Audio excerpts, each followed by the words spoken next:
debaters' presentation, and these are geared towards being developmental because these were matches number 1 and 2 on the very first day.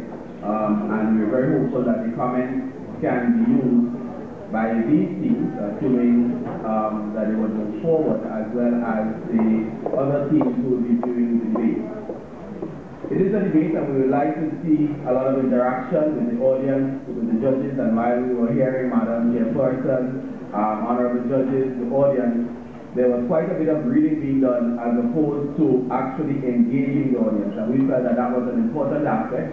Of course, it speaks to the level of preparation that goes before and the number of rehearsals that would have been done in order for persons to be familiar with the speeches that they will be delivering.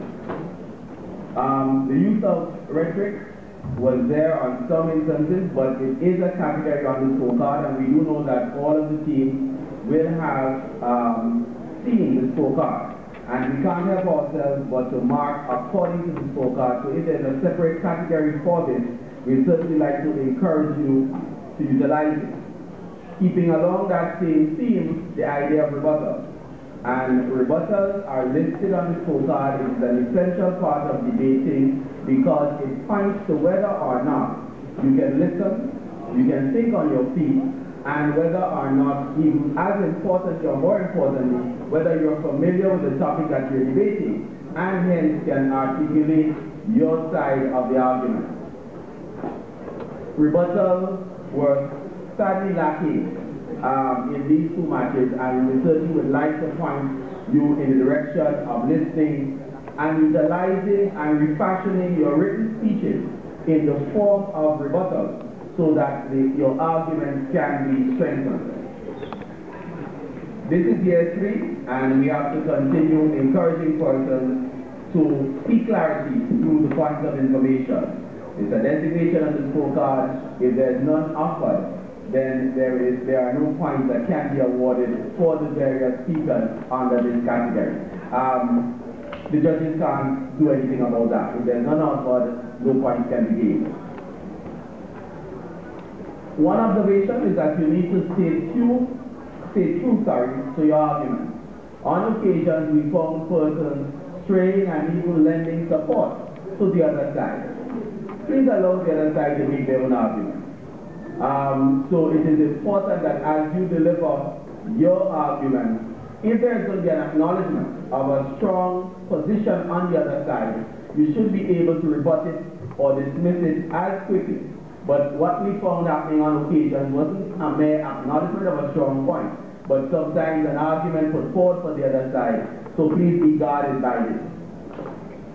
The introduction in 2010 of persons being penalized for going over time came into play this afternoon.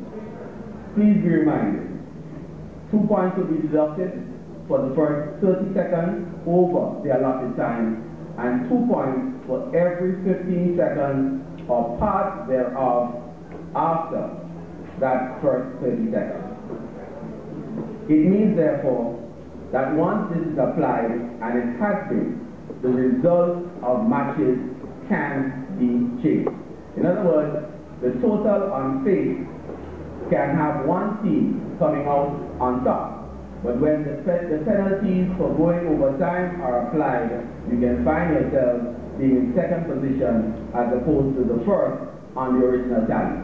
So as you rehearse, familiarity with your theme, with your individual speeches, and also be very mindful of the time that it will take to deliver.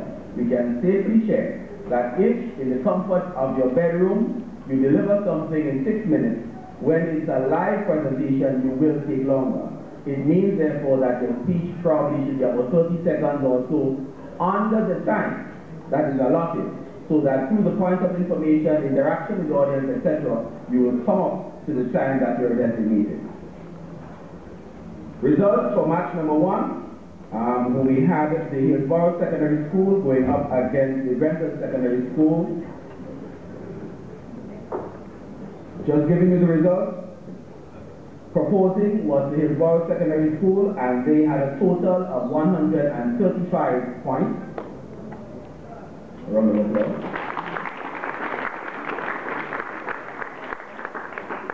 The opposition was GRENLEC Secondary School, and they had a total of 145 points.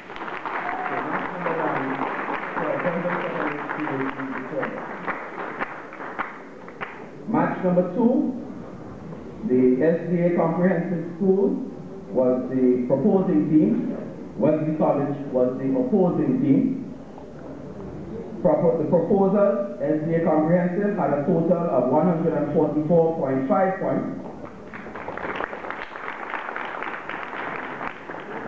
And the opposing team, which was Wesley College, scored a total of 149 points.